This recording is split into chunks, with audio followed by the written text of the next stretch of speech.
রাজধানীতে প্রতিদিন ছিনতাইয়ের ঘটনা ঘটে গন্ডায় গন্ডায়। তবে থানায় অভিযোগ আসে কম, আটক হয় তারও অনেক কম।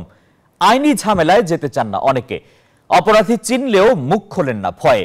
ছিনতাইকারীদের হামলার শিকার হয়ে জীবনটাই দুর্বিষহ হয়ে পড়ছে, এমন ঘটনাও রয়েছে। যেন এর কোনো প্রতিকার নেই, নেই কোনো বিচার। মাসুদা লাবণীর 2 পর্বের প্রতিবেদনের প্রথম কিস্তি আজ। শরীরে অসহ্য যন্ত্রণা, সামনে অনিশ্চিত ভবিষ্যৎ, চোখে মুখে শঙ্কা নিয়ে রাজধানীর পঙ্গু হাসপাতালে দিন কাটছে অটোরিকশা চালক বিল্লালের। গত 30 ডিসেম্বর রাজধানীর মোহাম্মদপুরে ছিনতাই হয়ে যায় তার উপার্জনের একমাত্র অবলম্বন অটোরিকশা।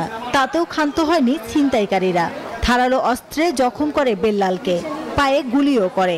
সেই পাক কেটে ফেলতে হচ্ছে।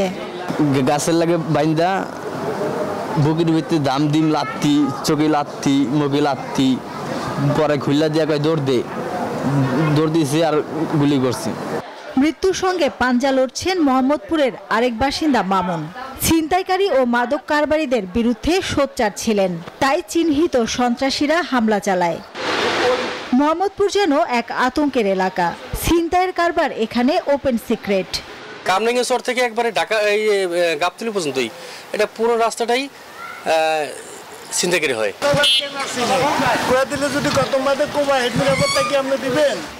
রাজধানীতে ছিনতাইয়ের হটস্পট শতাধিক, সবচেয়ে ভয়ঙ্কর অন্তত 15টি এলাকা, যেখানে চুরি, ছিনতাই এমনকি হত্যাকাণ্ড ঘটে প্রকাশ্যে। তোমরা কি বিক্রি করো? ওরা বলে কেটে বলে দেখো। গত বছর ঢাকা মেট্রোপলিটন এলাকায় ছিনতাইয়ের মামলা হয়েছে সচারেক, অর্থাৎ দিনে গড়ে 1 থেকে 2টি। কিন্তু আসলে কতগুলো ছিনতাইয়ের ঘটনা ঘটে, সংখ্যাটা নিয়ে প্রশ্ন থেকে গেছে বরাবরই। এর বড় কারণ আইনি ঝামেলায় যেতে চান না বেশিরভাগই। দেশের পরিস্থিতি আগের মতো নয়, আগের চেয়ে ভয়াবহ হয়েছে। কারণ সামান্য একটা অটো রিক্সার জন্য আমার ছোট ভাইরে, আমার খালতো ভাই, আমার ছোট ভাইরে মনে করেন তার মাইরা লাইতে চাইছে। পুলিশের গত 6 বছরের তথ্য ঘেটে দেখা যাচ্ছে ছিনতাই বছর বছর বেড়েছেই। 2019 সাল থেকে গত বছরের আগস্ট পর্যন্ত সারা দেশে অভিযোগ প্রায় 1.5 লক্ষ। যেসব ঘটনা আমাদের নজরে আসছে বা যারাই আমাদের কাছে অভিযোগ দিচ্ছেন, আমরা সেগুলো মামলা হিসাবে রেকর্ড করার কারণে হয়তো সংখ্যাটা একটু বৃদ্ধি পাচ্ছে। প্রকাশ্যেও এমন অপরাধ অহরহ ঘটছে কিভাবে? এর জন্য দায়ী আইনশৃঙ্খলা বাহিনীর দুর্বল চেকপোস্ট ও টহল কার্যক্রম মনে করেন বিশেষজ্ঞরা।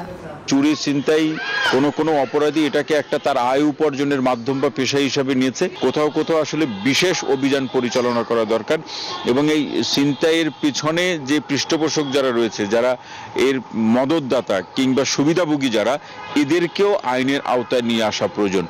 অন্তর্বর্তী সরকার বলে আসছে 5 আগস্টের পালাবদলের পর মনোবল ভেঙে পড়েছে পুলিশ সদস্যদের। এই সংকট থেকে উত্তরণের চেষ্টা চলছে। মাসুদা লাবণী, নিউজ 24, ঢাকা।